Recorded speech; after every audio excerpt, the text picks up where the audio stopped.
we're going to use selections and masking to create an image in Photoshop. And I've got these two images, just the background image and koala, and we're going to select the koala and place it on the side of this building. And so we're going to use our smart selection tool. If you hold down on this tool, you might see the magic wand. Open up the smart selection tool. You'll probably find that you need to make the selection area a little bit smaller. Use the bracket tool, and if you just move around and click, it'll select parts of the image that's in the similar tonal range or RGB range. So you can, if you go too far, either undo, or if you go too far, then you can hold down Option. Holding down Option will take away, and you'll see if I click Option, that goes to a minus. So it subtracts from the area you have selected. So that's a quick way just to get what you want back. Now it makes sense to start selecting the actual character. We're going to make a mask. Now the mask's down here. If I click the mask now, it's just masking out what I have selected so far. So starting from the object itself, that'll be masked out. So I'll just get the claws and then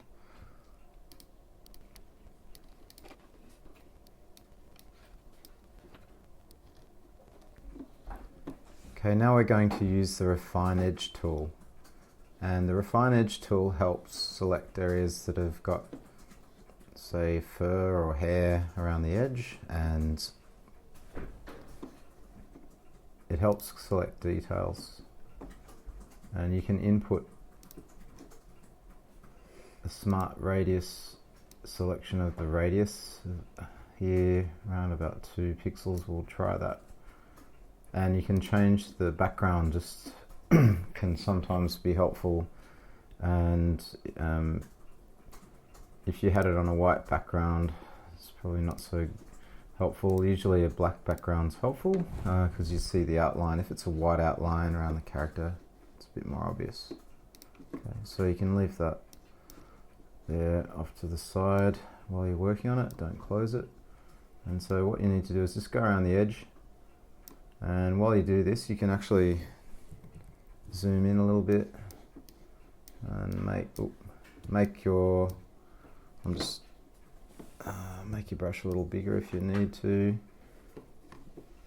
This is not an ideal image.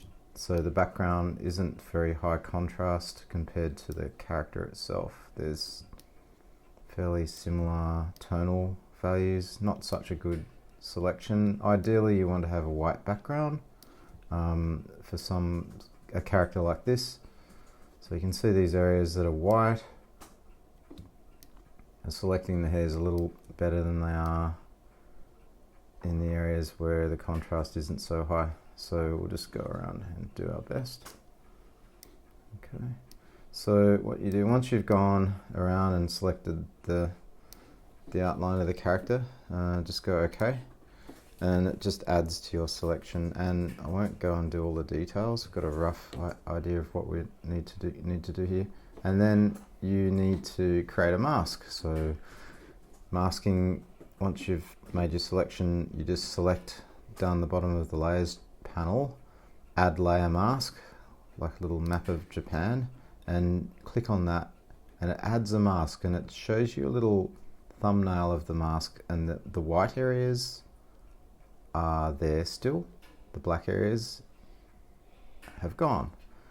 And so this is a reveal mask. It's revealing the object that we've selected, or it's hiding what we don't want. So now what we can do, we can move our koala from one image. We have it in this original file. We want to bring it into our background. We'd like to bring it over to our background. So you can just drag up and let go in here. All right. So I'll show you again. You go to that first image, use your selection tool, the move tool, and just click, drag, hold over the top of your other file and let go. Now I'll go Command minus and zoom out, Command T to select, I'll zoom right out, select my koala, Command T, I'll grab a corner, hold Shift down at the same time. When you zoom, when you want to change the scale, just hold Shift down to proportionately scale the character. Command plus, whoop. And now, while you've got that tool open, if you hold the cursor out to the outside of one of those corners, you'll be able to change the angle of the character. So I might need to do that. I know I'll need to do that, and I know we just need to do a lot of, just have to do a bit of tweaking just to get the koala to sit at the right angle. And I know it's not going to be perfect, but we'll just get it so it looks as good as we can get. Right, so now he's got his little butt. He's just sitting on the edge of that structure. He looks pretty comfortable. Okay, so you can do your fine tuning and try and get the character so it's looking a bit better now. You have to hit return when you've got a selection. Command T, you need to hit return to clear that paw. I can go and get rid of that paw. If I go into the layer panel and turn on the mask that I've created, I can actually paint black and white on the mask layer and change the mask itself. So you know that black, anything black on the mask is hidden. So if I paint black over that paw there, I don't see it anymore. It's gone. And you know, this edge that I shouldn't have there, I'll make my brush a bit smaller and paint that out. So you can do some fine tuning. You can flip the brush so it's a white brush and reveal some bits that you think should be revealed. And so yeah, it is useful. I'll just turn the eye off and we'll go back out to our layers again. Okay, so we've got our character there, sitting fairly well at the right scale. So I did a bit more fine tuning with the selection in this image, and another thing I did do was I copied the mask that I made in a new layer. So what I did was I duplicated this layer, and I'll show you what I mean. Well, actually I duplicated that mask. So what I did was I made a new layer, and I thought it'd be a good idea to get a highlight on the character because there's some sun shining on that building, and the koala would be getting a little bit of sunlight shining on him up high up where he is. So on this new layer, I just got a standard paint brush. All right, so just a fuzzy brush, and I don't know, yellow. I selected that with the eyedropper tool and got a nice yellow, and just went around and painted the character around the parts of the character that the sun would be hitting. Okay, so maybe a little bit on, you know, that foot. I should delete that other foot, that wouldn't be there. And you know, roughly areas that the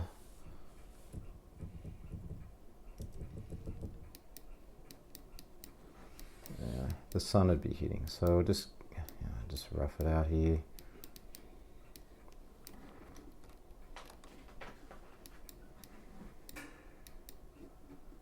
Okay, and it doesn't have to be that precise. We're just going to and then turn the opacity down a bit, and you could change the blend mode to lighten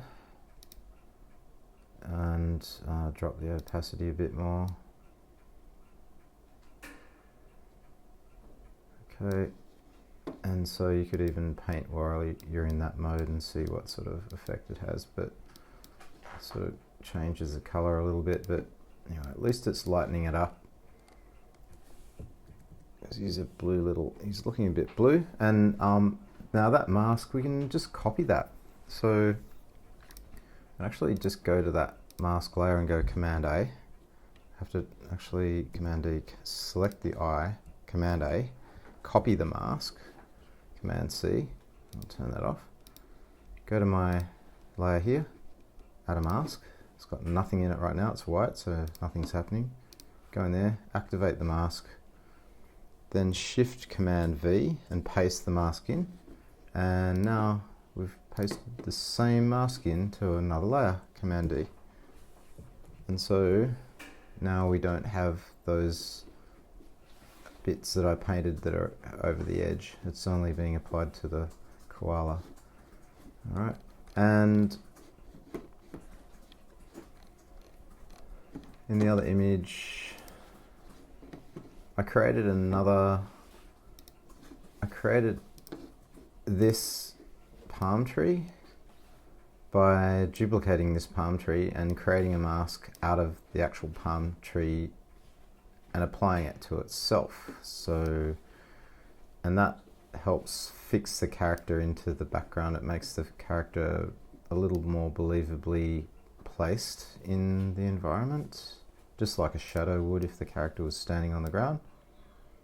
So to do that, you can select a part of the background that you'd like to use, so this palm tree, and apply this to itself. Well, I might as well just use the whole thing and then cut it out when I'm finished. So what I'm going to do is select the whole area, and I'm just going to copy it, Command C, right, and Command D, and then I'm going to add a mask. Make sure I'm in that layer, Command A, Command C, hit the mask, go into the mask, turn it on, Shift Command V. Now that mask applied to itself, if we inverted that image, if I went Command A, Image Adjustments and invert, it'd work to a degree, but it's not dark enough. And so what I can do is, while I have that layer selected, I could actually adjust the layer, and if I've got it turned on, and change the threshold. So if I change the threshold of that, you can see those areas are disappearing. They would be white, and the areas that are black are quite dark now. So I've raised the threshold a fair bit, and then go OK, Command D, deselect, and now I've actually, now my mask actually is working on that layer. So I want to separate that though, and I probably don't want that to be my background because that doesn't look right. So what I'm going to do is I'll just duplicate that layer, Command J, and the original background, I don't want a mask on it. I should just, I can just delete that mask. Yeah, I just want to delete that mask, my original layer. But this new layer with the new palm tree, I'm going to cut that out. So I'm just going to select it while I'm in that layer, and I'm just going to crop that. Oop. Actually, sorry, invert the selection and then delete. Alright, Command D. So now I've got an extra palm tree, and I can move that around. The mask will move with it. So I'll move that in front of my koala, and I'll flip on the horizontal axis, so it looks a bit different than the original palm tree. I'll go Command T and then scale it down a little bit so it looks like it's a bit further away, and just place it in front of the character there, and it really helps cement that character into the background and make it a little bit more believable. It's a pretty simple string of methods here, but that's the basics, and you can go into more detail and spend more time, but it gives you a basic concept of how you can, or an idea how to work with your layers and how to work with masks.